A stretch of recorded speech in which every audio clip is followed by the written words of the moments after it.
What's up mga pare ko? Kid Dilabigat TV, magbaba tayo ng tangke ng expander mga pare ko kasi nahaluan siya ng diesel. Kailangan namin ibaba yung tangke para malinis na maigi. Baba tayo ng tangke kasi nasalinan siya ng diesel mga pare ko. Mitsubishi expander ito mga pare ko. Mga pare ko, papalit tayo ng magbaba tayo ng tangke tapos lilinisin na rin natin kasi nasalinan nga siya ng diesel. Ito pag ito. Para kayo bababa natin yung tangke. Ngayon sisipsipin ko muna yung gasolina doon sa taas ng float. Sa float ko muna tatanggalin yung gasolina mga pare ko para magaan. Sabi ng pwede naman sipsipin sabi ng Kuya Ulan, lilinisin pa daw yung tangke para mawala yung diesel sa loob. Yung mga pare ko, update ko na lang po kayo mamaya. Mga pare ko, tanggalin natin itong float, sisipsipin natin yung gasolina dito at saka yung crudo, yung nagmikos-mikos na. Sabi nga ni Mr. Nobody, mikos-mikos. Kaya mga pare ko, update ko lang kayo ulit. Kaya mga pare ko, kalasin natin muna itong float. Ito kalasin ko muna ito yung float. Dito ko po yung sisipsipin yung gasolina. Kaya mga pare ko,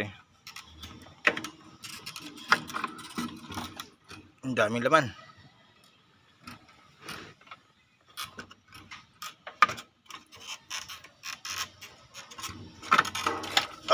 Ang daming laman. Ayan mga pare ko. Yan. Ito sa sipsipin.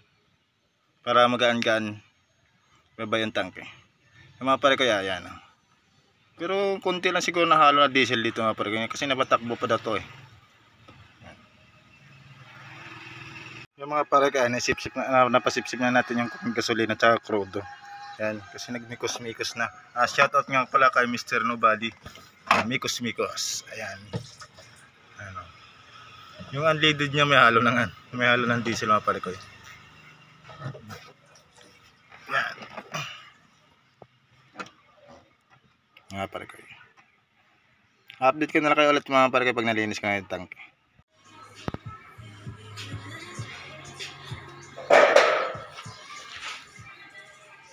Yung mga pare ko, ibaba na natin yung tangke. Yan. Alilinisin lang daw ito kahit ng gasolina para mawala yung diesel sa loob mga pare ko. Yan, shout out nga pala dyan sa naglagay ng diesel. Mga pare ko, pa-subscribe naman Kid Dilabigat TV. Dagdag na lang konti lang pare ko, mga na lang to. Mga 63, 64 ang subscriber ko para mag 1K mga pare ko. So yun naman. Kid Dilabigat TV, subscribe. Maraming salamat mga pare ko.